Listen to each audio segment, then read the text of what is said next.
প্রস্তুত মুন্সিগঞ্জের ৫৫টি হিমাগার। মার্চের দ্বিতীয় সপ্তাহ থেকে শুরু হবে আলু সংরক্ষণ। হিমাগার কর্তৃপক্ষ জানিয়েছে, এবার কেজিতে ৫ টাকার বদলে ৮ টাকা করে সংরক্ষণ চার্জ ধার্য করা হয়েছে।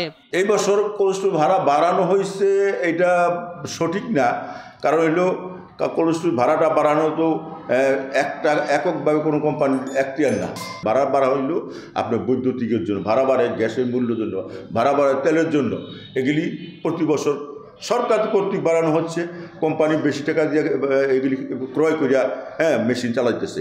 তো এইগুলি বেশি করে এইগুলির উপর নির্ধারণ করলে কোম্পানির খরচ বেশি হয়ে যায়। এই জন্য কোম্পানি 10 টাকা 20 টাকা ভাড়া বাড়ায়।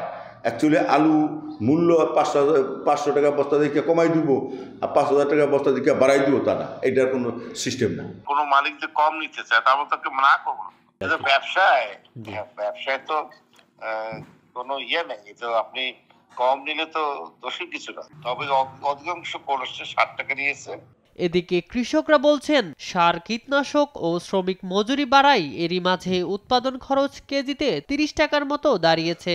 সারের দাম বেশি, চাষের দাম বেশি, লেবার কস্টিং বেশি, সবকিছু মিলে তো এমনি দাম বেশি পড়ছে। এর উপরে আবার শুনলাম যে আপনার নর্থ বেঙ্গলে 8 টাকা পার কেজি আলুর কোল্ড স্টোরেজের ভাড়া করছে। প্রতি বছর আমাদের ভাড়া 5 টাকা থেকে 6 টাকা এর মধ্যে থাকতো। এবছর যদি আরও বাড়ায় দেয়, এবছর আলুর দাম এমনিও অনেক কম এবং কৃষকের উৎপাদন খরচ অনেক বেশি। এতে আমাদের বেশি অসুবিধাই মনে হইতেছে। আলু চাষি ও ব্যবসায়ী কল্যাণ সমিতির দাবি, হিমাগার সংরক্ষণ চার্জ বাড়ালে আলু চাষি ও ব্যবসায়ীরা বিপাকে পড়বে। এই অবস্থায় সংরক্ষণ চার্জ অপরিবর্তিত রাখার দাবি জানিয়ে আলুর বহুমুখী ব্যবহার বাড়ানোর পরামর্শ সংগঠনটির সভাপতির। গত বছর আমরা 4 থেকে 5 টাকা ভাড়া দিছি, এবার সেইখানে ভাড়ার নির্ধারণ করতে আছে 8 টাকা। তাহলে তো মরার উপরে খাড়া। আমরা এই চতুর্দিক দিয়ে আমাদের খরচ বাড়ছে।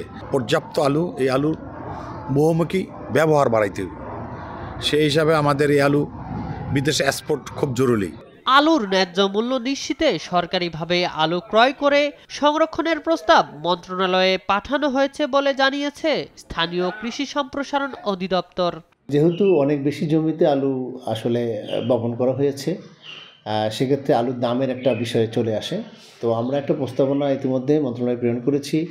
আমরা বলছি যে সরকারিভাবে আসলে কিছু আলু কিনে যদি সংরক্ষণ করে রাখা যেত, তাহলে বাজারের উপরে আসলে একটা ভালো প্রভাব পড়তো, কৃষকরাও ন্যায্য মূল্য পেত এবং ভবিষ্যতে বাজার নিয়ন্ত্রণ করা সহজ হতো। চলতি বছর মুন্সিগঞ্জে 34,758 হেক্টর জমিতে আলু আবাদ হয়েছে, যেখানে লক্ষ্যমাত্রা ধরা হয়েছে 10.5 লাখ টন। নিউজ ডেস্ক, দেশ টিভি।